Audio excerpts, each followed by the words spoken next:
14वीं सदी का वक्त था। मोरक्को के तंगियर में जन्मे इब्न बतूता का दिल हमेशा दुनिया की अनजानी जगहों की तरफ खींचता था।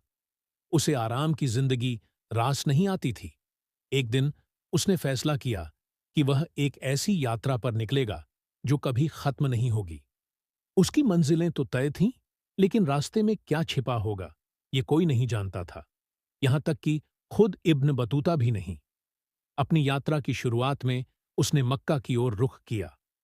रेगिस्तान की तपिश में चलते हुए अचानक उसे एक दूरस्थ सुनसान किला दिखाई दिया। लोगों ने बताया था कि वहां कोई नहीं जाता, क्योंकि किले के अंदर अजीब और डरावनी घटनाएं होती हैं। लेकिन इब्न बतूता को तो रहस्यों से खेलने का जुनून था। किले के अंदर उसे टूटे फूटे फर्श पर प्राचीन नक्शे और आधे जले हुए दस्तावेज मिले। उन दस्तावेजों में दुनिया के ऐसे इलाकों के बारे में लिखा था जिनका जिक्र किसी भी जात किताब में नहीं था।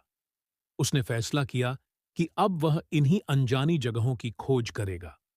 भारत पहुंचते ही उसे एक पुराने साधु से मुलाकात हुई, जिसने उसे हिमालय की पहाड़ियों में छिपी एक गुप्त घाटी के बारे में बताया।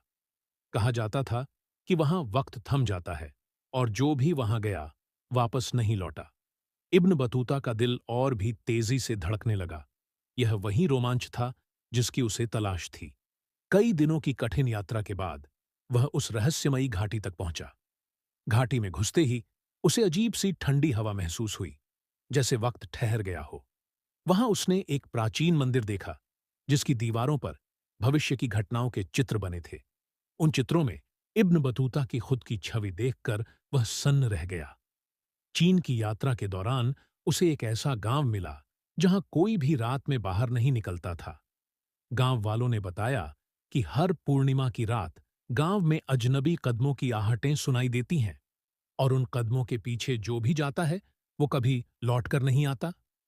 इब्न बतूता ने अपने डर को दबाते हुए तय किया कि वह इस रहस्य को सुलझाएगा।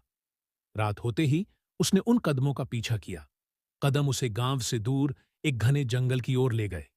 अचानक वह खुद को एक सुनसान रास्ते पर अकेला पाया, और तब उसे महसूस हुआ कि उसके चारों ओर घना सन्नाटा पसर गया है।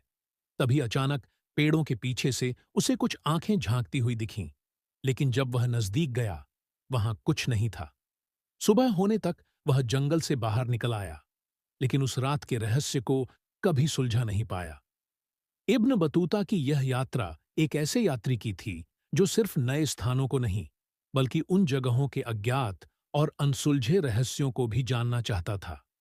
उसकी कहानी हमें बताती है कि असली रोमांच मंजिल में नहीं, बल्कि रास्तों के छिपे हुए रहस्यों में होता है।